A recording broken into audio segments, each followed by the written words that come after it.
I have a Cleveland tilt skillet that's not heating. So I'm going to use the service manual and the schematic to fully troubleshoot this unit. So here's our sequence of operations from the service manual. So we have 115 volts. It's sent through the 3 amp fuse, and then it's going to our transformer.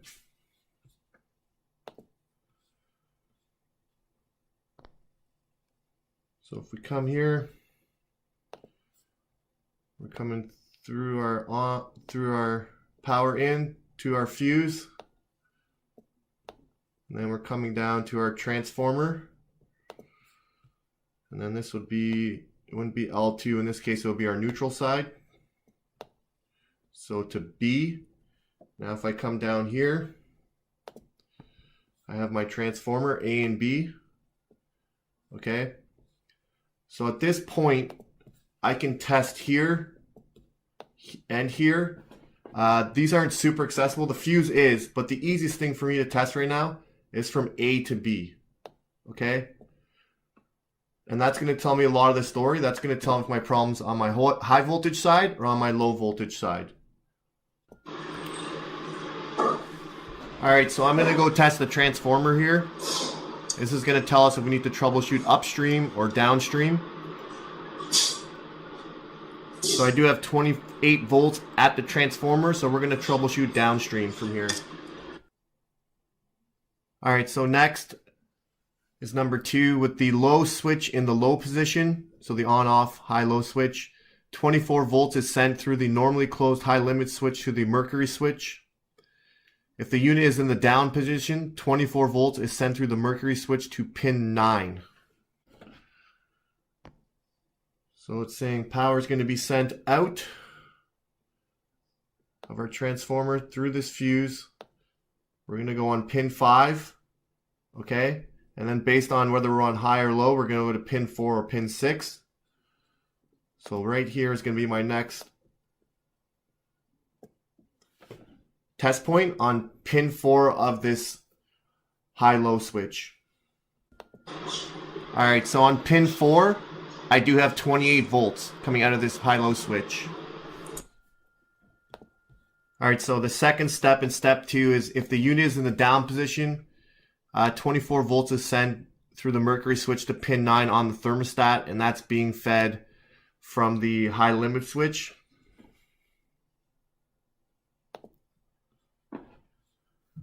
So we're going to come through our high limit.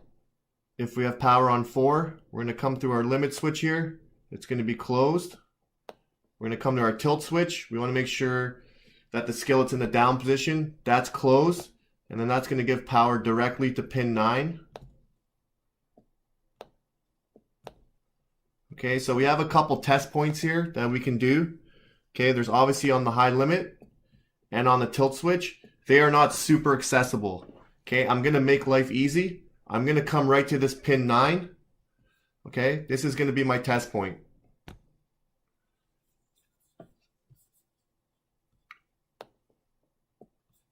Okay, so what this tells me is if I have power on pin 9, I know the high limit and the tilt switch are in the closed position. Alright, so I'm going to put one of these anti-shorts on my meter lead. These are really good to put on when you're working in tight spaces. It's really easy to short something out on this board, so I just want to be careful here. So we're going to go check out pin 9 here.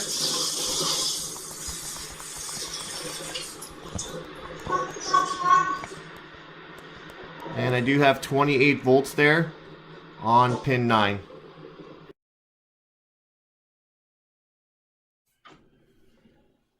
Alright, so if we're calling for heat, 24 volts is sent from pin number 10 to the R1 blower relay. So what actually happens inside this board is, just think of this as a switch from 9 to 10. Okay, power's on 9, we have 28 volts there. Okay, it jumpers to 10 if we have a call for heat. Okay, how we get a call for heat is through this temperature probe here on pins 3 and 4. Okay, if they're sending the proper resistance back to the board, it's going to close this switch between 9 and 10. Alright, so I'm just going to go test pin 9 one more time. So you can see I have 28 volts there. Okay, now I'm going to jump over to pin 10. And as you can see, there's no voltage on pin 10. Alright, I do not have power on pin 10. So, only two reasons why that can happen. I'm not getting the proper resistance from my probe here on pins 3 and 4. Or I'm getting the proper resistance, but that switch between 9 and 10 is not closing, which would mean the board's bad. So I'm just going to get an ohm chart here. And based on, we're about room temperature, so we're probably around 70 degrees. I'm looking for about 1080 ohms. Alright, so because I'm going to be testing resistance, we're going to disconnect power from the unit. And I'm going to disconnect my temperature probe and then remove both leads. Alright, so it's really important that pictures get taken of where the wires went and where they go. You can label them, whatever you're most comfortable with. I like taking pictures as long as all the wires aren't the same color. So I'm going to go ahead and pull off these two leads here for our temperature probe.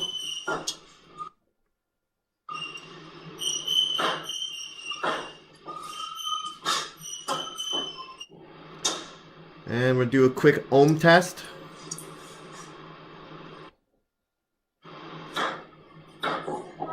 And we're getting 1075 ohms. We should be getting around 1080. So that's telling me the probe's doing its job.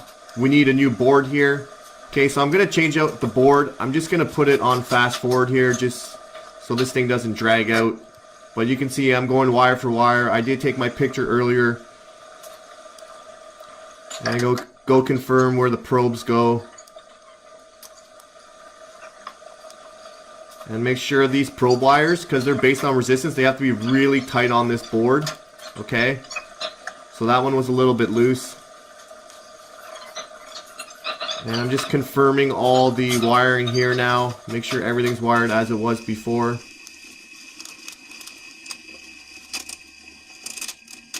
And now I'm going to install the front portion of the board.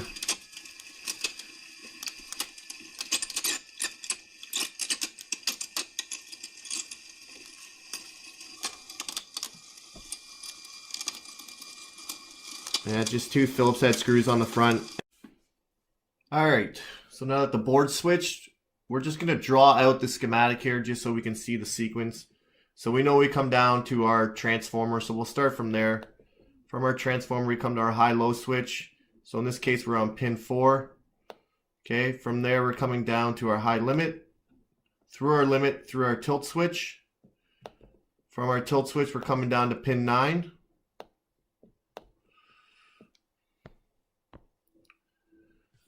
Okay, if we have the proper resistance and we're calling for heat, so we check our ohm chart, 3 and 4 is good. Inside the board, we're gonna jumper our 24, or in this case it's 28 volts, to our pin 10, and then at that point, we're gonna be hot on our light. So if we're calling for heat, this light's gonna come on. Okay. And if we carry on from there, pin 10 will come up through here. And it's doing two things. It's going to hit this relay here. So this relay is the blower relay. So that's the one side of the relay. The second relay is coming right off of the transformer. Okay, once that coil relay gets power, it's going to close these contacts right here. So these are going to become closed. And our neutral side's always connected to our blower motor here. Once that relay closes, that means our L1 or hot side can come through this relay. It's going to close. Our blower motor is going to get power. Okay. Now there's an air proofing switch on this unit. Okay. So we come here, if our blower motor is running and it's moving enough air, it's going to close this switch right here. Okay. And this sends power right to our module. Okay. Why this is important for troubleshooting this specific step if this blower motor is not running, okay, we know right away we're not going to have power to our module, okay? So these are little hints you want to look for. So your blower motor is not running, okay, don't go to your module for troubleshooting. We know there's not going to be power there. That's way too far in the sequence. All right, I'm not going to get into the module troubleshooting. I've done that on another video, but that kind of breaks down how to troubleshoot this board, how pin 9 and 10 works, and how the resistance works, and how things work internally in this board. All right, so now we're going to fire up the unit. So it's hard to hear. Blower's on. Igniter's going. It's sparking. I don't think you're going to be able to hear it, but temperature in the flue is above 170, so we got heat cranking out of there. We have ignition, we're holding it, which is good. Now this little light here, which is powered off that pin 10, this light's not working, so that would be my heat indicator. I will come back and replace that. Okay, so the last step here, I've set it to 300 Fahrenheit. I just want to calibrate this unit. Make sure my probe's not way off. So earlier we were off by 5 ohms. I just want to make sure it's not going to matter. So let's see here. So we're still heating. We're at 257, 277, 289, 293, 298, 300, 302, 303. We just turned off. And you can see the temperature starting to drop again. So it's only off by 3 degrees, which is really good on a unit like this. And if you see, if I go back closer to the burner, that temperature is going to go up. So we're all calibrated and we're all good here. All right, so this entire service call was done based off of using the service manual that I just pulled off of Partstown.